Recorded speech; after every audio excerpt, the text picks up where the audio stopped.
Bien, vamos a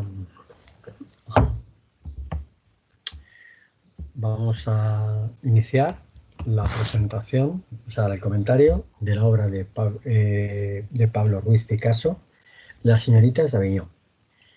El título de esta obra viene dado por un poco el tema de la misma.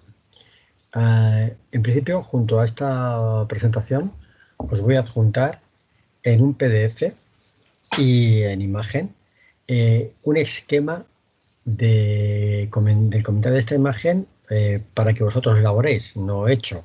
Es un esquema con aspectos temáticos, estéticos, técnicos y de contexto histórico, como hemos desarrollado a lo largo del curso. Empecemos por los aspectos temáticos. Es una escena de un prostíbulo de Barcelona que estaba situado en la calle Avinyó o Aviñón.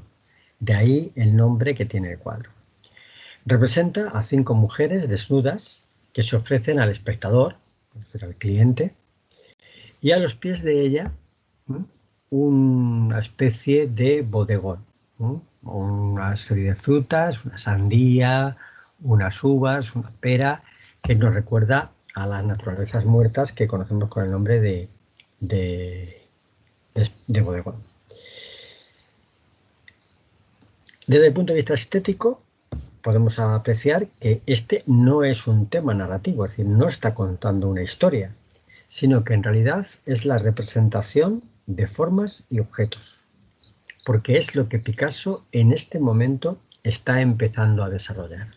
Son simplemente 2 mujeres de frente, una de perfil y otras 2 en posiciones un tanto extrañas que de alguna manera van a ejemplificar lo que Picasso está empezando a desarrollar, que es el cubismo, y que lo va a iniciar con esta obra.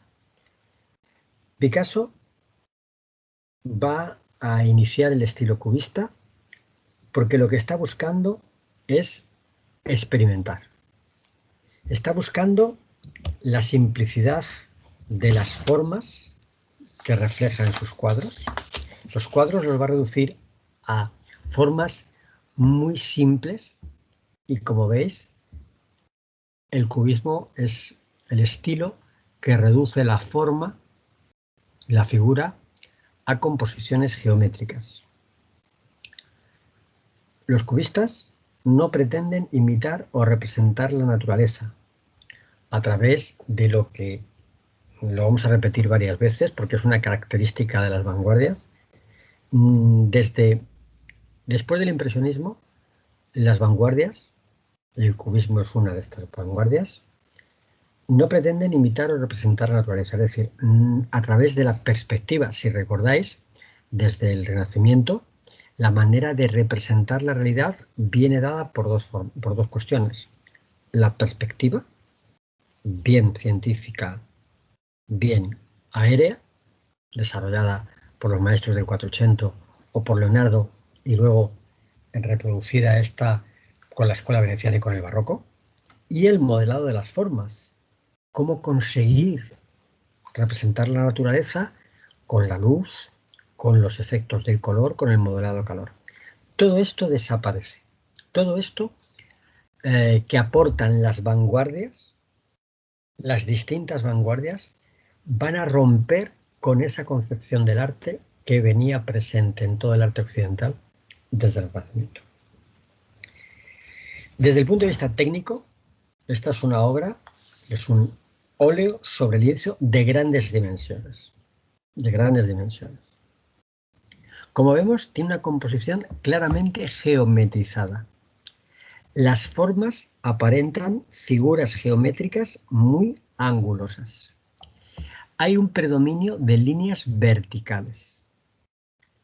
Y la composición se puede dividir en 3 franjas.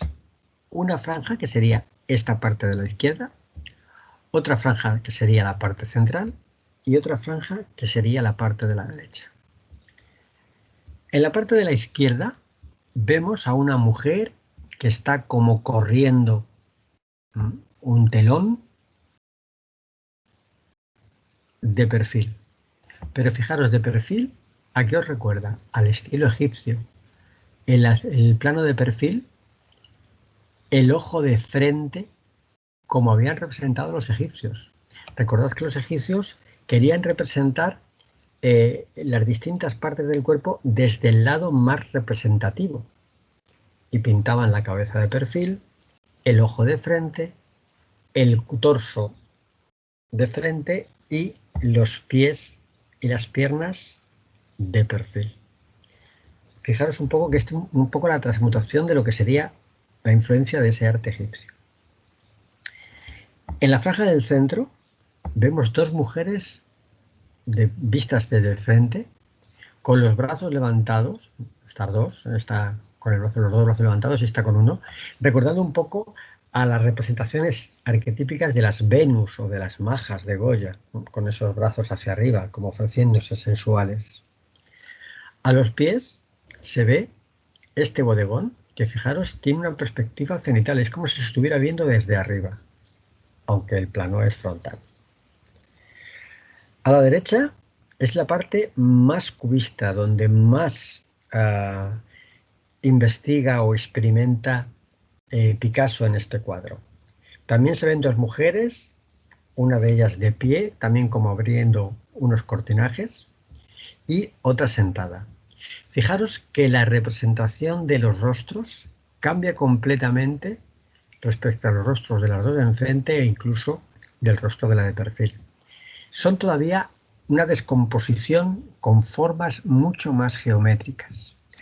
Incluso en esta se aprecia un poco la influencia que va a tener para los pintores cubistas en esta época una exposición que se hizo sobre arte africano, sobre las máscaras de arte africano.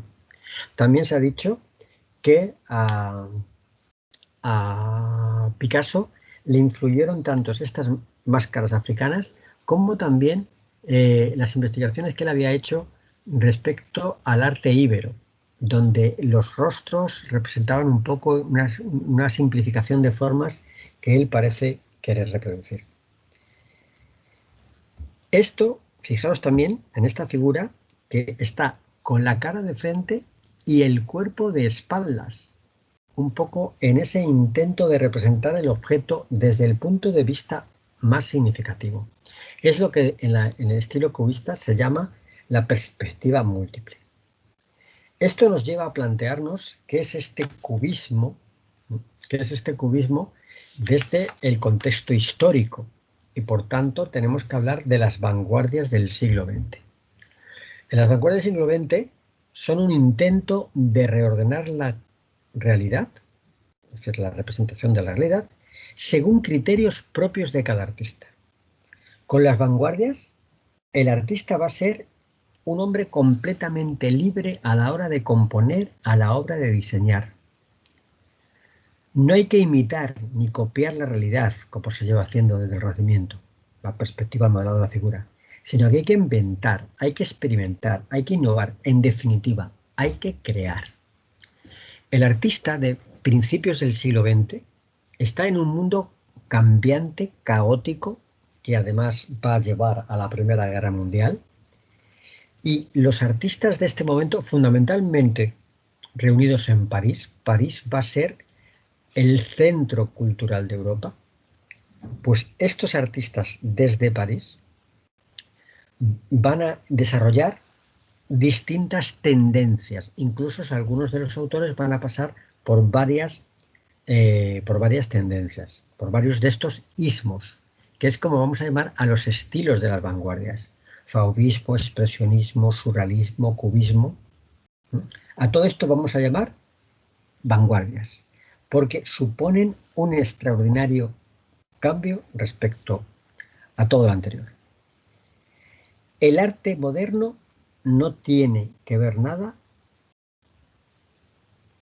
respecto a la solución de los problemas de la representación de la realidad, que es de lo que había tratado la pintura desde el Renacimiento al Barroco, o incluso la manera de abordar los temas.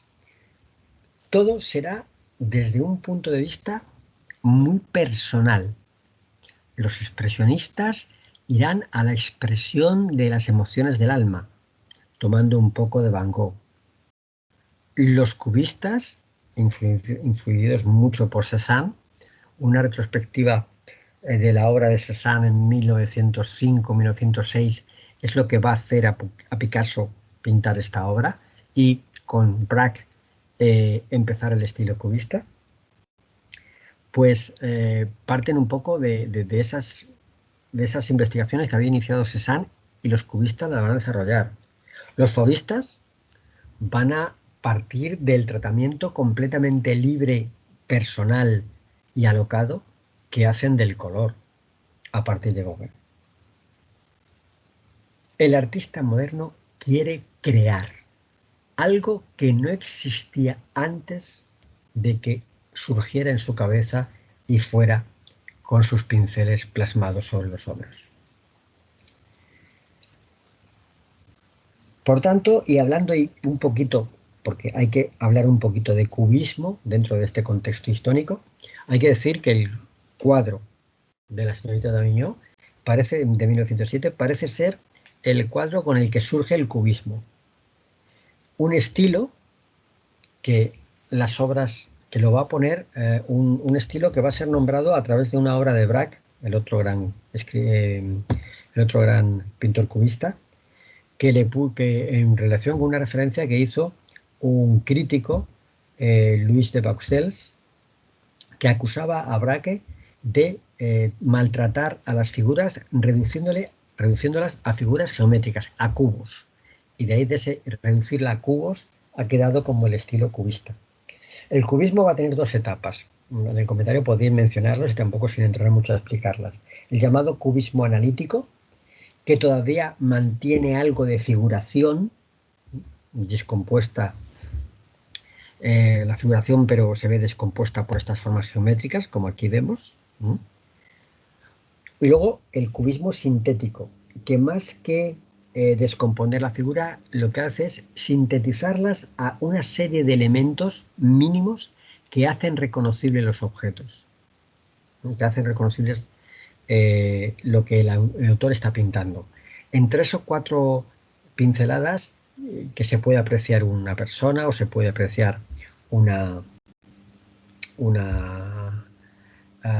guitarra, un vaso, etc. Por último, sí sería interesante mencionar un poco 3 o 4 aspectos de la obra de Picasso. Picasso es un autor muy prolífico.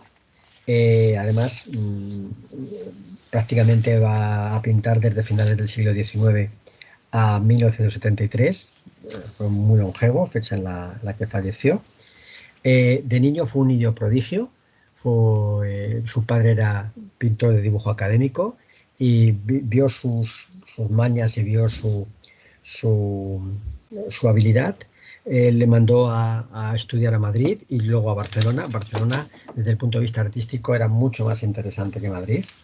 Y de ahí va a pasar a París, donde entrará en contacto con todo el movimiento de las vanguardias. Primero va a pasar por la llamada etapa azul, una etapa donde las pinturas van a ser mucho más tristes, melancólicas. Se llama azul porque la mayor parte del color es azul.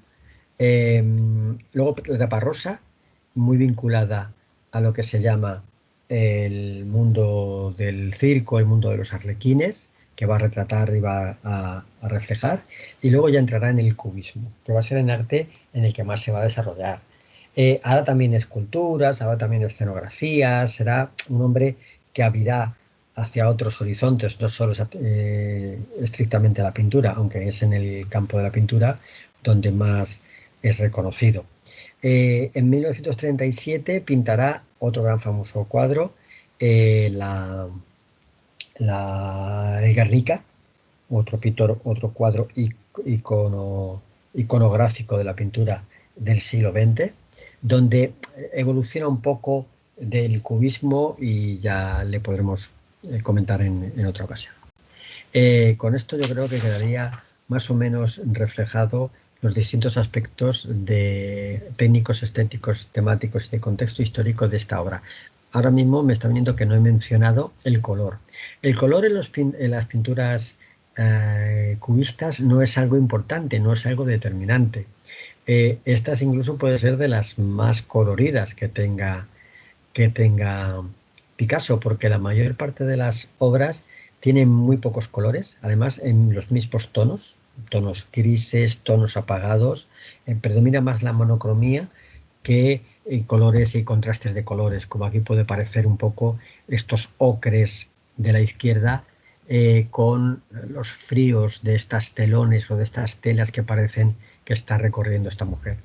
En todo caso predomina el color carne del cuerpo desnudo de las mujeres, aunque fijaros aquí apreciaremos un poco, podríamos indicar que este personaje o esta mujer pertenecería a una etnia, pues seguramente sería de raza negra dentro del prostíbulo, más o menos esto parece indicarlo. Pero como veis no hay una variedad, ¿no? Aunque esto es de las más coloridas que tiene de esta etapa cubista Picasso, no hay una gran variedad de colores. Con esto, pues, creo que podríamos terminar el comentario.